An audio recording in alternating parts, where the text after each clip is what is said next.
Hello and welcome to another video on Power BI. In this series, we are going to talk about logical operator. And today, let's start with if function and how to use multiple if functions. So as usual, let's go to the Microsoft documentation and see the syntax and then start our exercise. So I am in the Microsoft documentation page and this is the definition. Checks a condition and returns one value when it's true. Otherwise, it returns a second value. So if you look here, the syntax, you have the if, and then you need to enter the condition logical test. And then if this particular condition is true, and then this is what you have to input here. And if not, you need to input here. So it takes three parameters. One is your logical test, and then what it has to do if it is true, and what next if it's false. So let's go to the PBI and then see how, with the help of an example, how we can try to implement this in PBI. So this is a data set which I'll be using for this activity. So this is very simple data set. I have the names and the city of the people here, and the marital status, cost of living, salary, and expenses. So for today's example, I'll be using these two columns, salary and expense, and try to see how we can use the if statement, if function, and also how we can use multiple if statements, if functions. So let me quickly go to the reports here. So for the sake of time, I just created a table here and it's kept ready. So I have the name, city, cost of living, and this salary and expense here. So expense is just the sum of expense here, and salary is the sum of salary. So I'll be using these two measures to apply the if statements. So now let's start with if statement first. Okay. So let me quickly create a new measure and call this as if function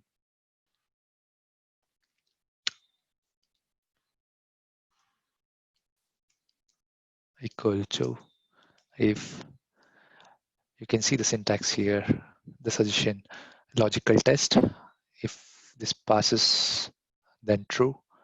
If it fails, then what? Okay. If let me use in salary, individual salary is greater than, let's say 50,000. And then I'll say with quotes, high salary. If not, let's see, I'll not enter anything. Let's see what we get here.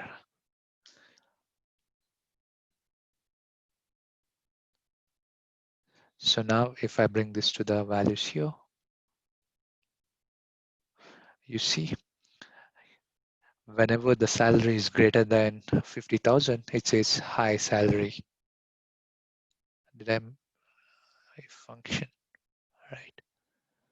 Yeah, it's greater than 50,000. I get high salary, right?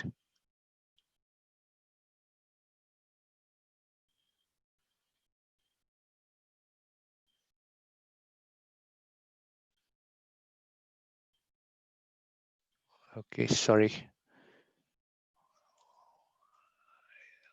In salary, okay. So now if you look here, right?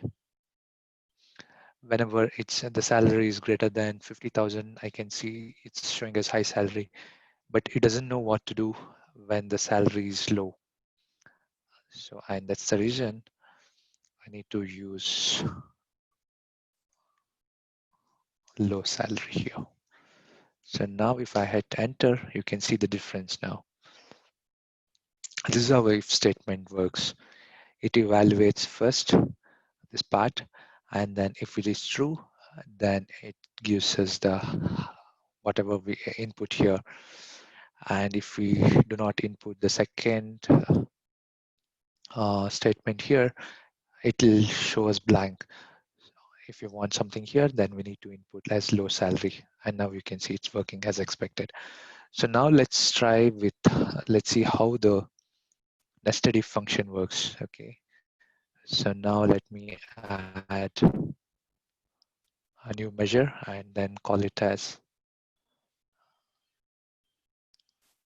multiple if. Okay. Equal to, and now let's do the same thing here. If, okay, individual salary is less than 50,000, let's keep it as equal to 50,000. Then I need to use one more if, because I want to check if it is satisfying two conditions. So,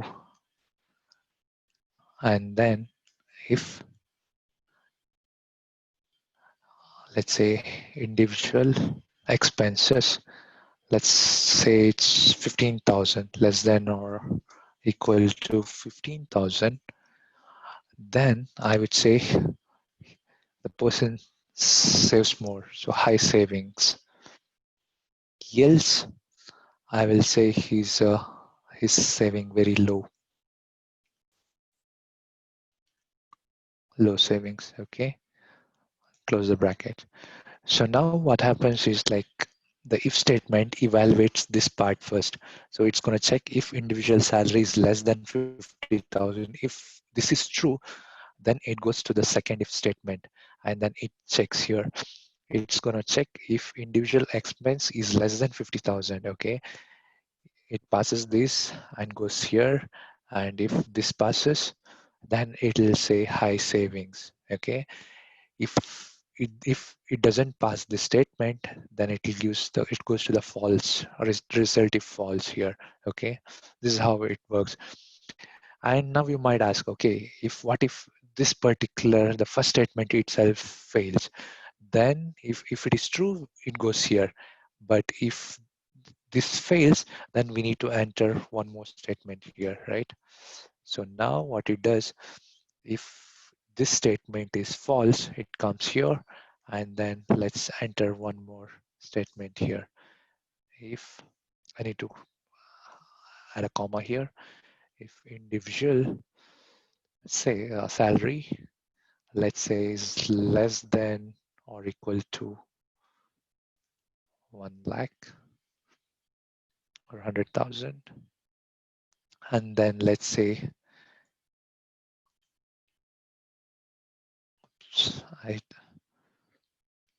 okay, I hit and enter. Sorry for that. Oops. If individual salary is less than 100,000, then the next statement, it has to go to the other statement. It's going to check if individual expense is less than or equal to, let's say, let's double it, right? Initially it was 15, let's make it as 35,000, okay? And then let's call it as high savings. Else,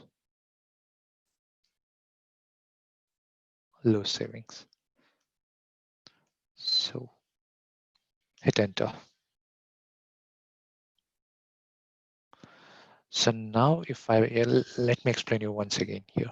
So first it'll evaluate this condition, okay? If this is true, it goes to this statement here. It evaluates this condition, okay? This is the first loop here. And if this is also true, it says high saving. If this condition is false, it says low savings, okay? This is the first loop here.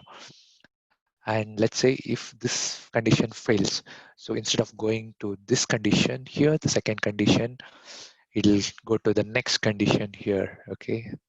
If individual's salary is less than 100,000, if it is true, then again it checks if the savings is individual expenses less than 35,000.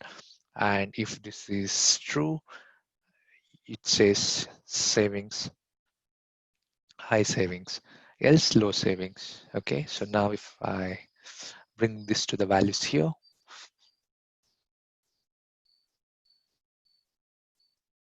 you can see now. So let's take this example here. Individual salary is less than 1 lakh. Yes, it's less than 1 lakh. And his individual expense is less than or equal to 35,000. Yes, so he's saving high.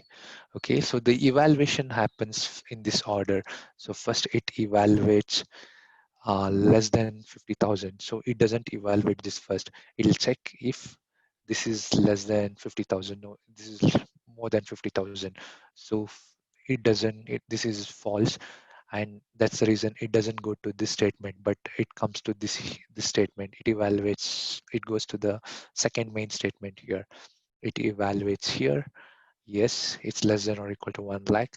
And then it checks, okay, individual expense is 35,000. It checks if individual expense is less than or equal to 35,000. It's true.